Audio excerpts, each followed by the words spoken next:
Hi, today I'm going to show you how to make these easy hoop and Labradorite earrings. This is a kit we have on the website at cherrytreebeads.com, and I'm going to show you how to put them together. So we're going to start at the bottom and work our way up. The two tools that we're going to need are some round nose pliers and some chain nose pliers.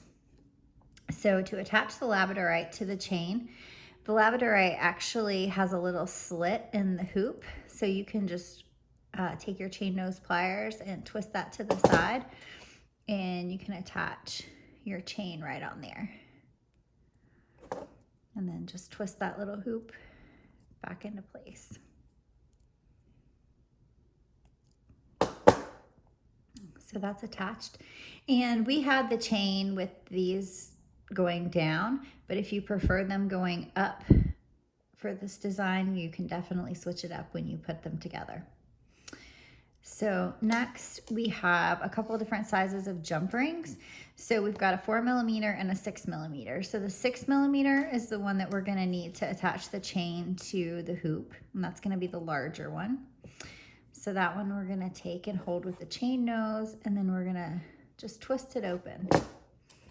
Then I'm gonna attach the chain, and I'm gonna attach the hoop, and then I'm gonna gently close it back together.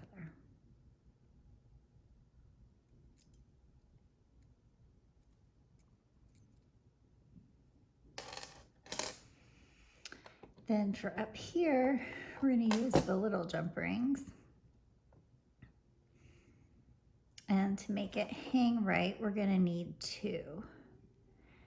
So I'm gonna attach the hand and the hoop with one.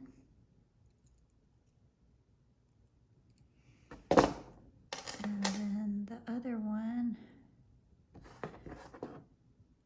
I'm gonna attach to the top of this jump ring, because we want to make the ear wire hang the correct way.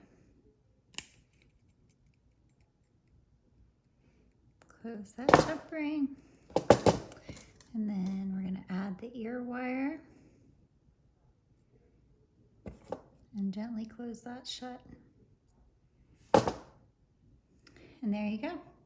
You'll do the same thing to make your matching pair with the other one. Thanks so much for watching. Happy beading.